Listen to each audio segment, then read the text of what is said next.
My name is Zarish. I am a Christian. I belong to Pakistan.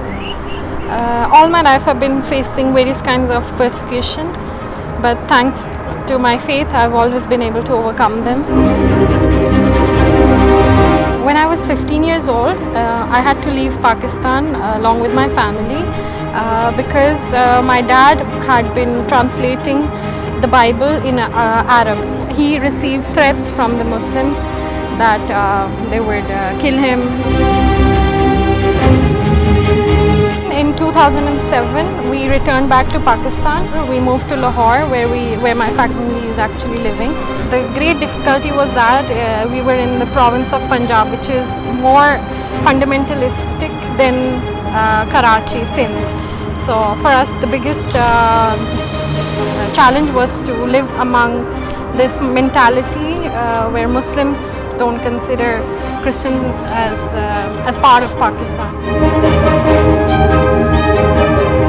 I was studying fashion design. So one day my teacher says to me to participate in this feast called Milad. It's a Muslim feast. So you just have to come, otherwise you're going to have to leave the course and go home. Okay. So I thought maybe she's just saying it and she doesn't mean it. So I didn't go. And the next day when I went to the institute again, she told me you have to leave the course and you have to go home.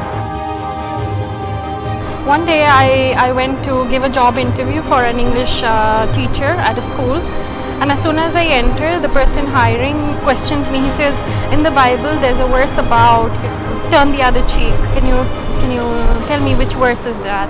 And he laughed at my face and I felt really bad. I started to begin to ask whether I am a Pakistani or not, because where I lived I was being treated like I'm an outsider.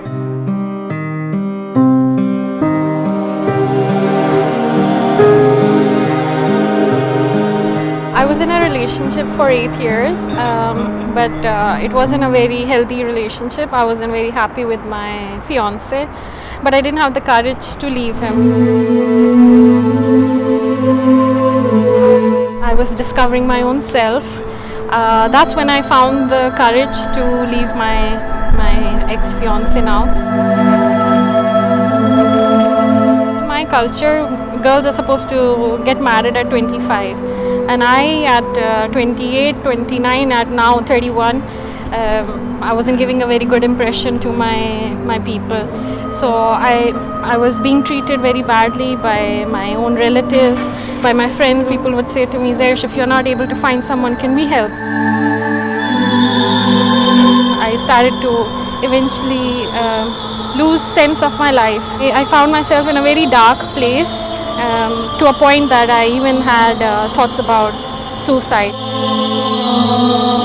And that's when the spiritual part of me said that this is not true, that my life is very precious to God, something that my father always said to us.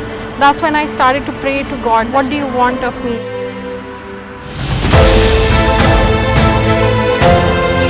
That's where I found a new meaning to my life. Finally, life started to make sense. There is religious vocation, marriage, but this new vocation, this new call was for me a very new thing. So I wanted to wake up every day, work on this project, this new project that God Himself put in front of me. I had no experience of raising funds, I had no experience of running an NGO, nothing. And it was all God. I just saw that things were happening. So it was all God who was guiding me, helping me to run this center.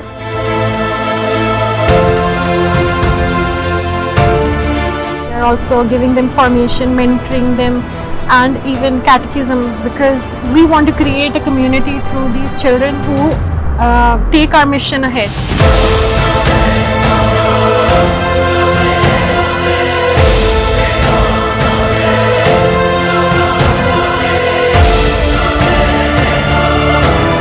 Always been my faith that has helped me overcome all the difficulties.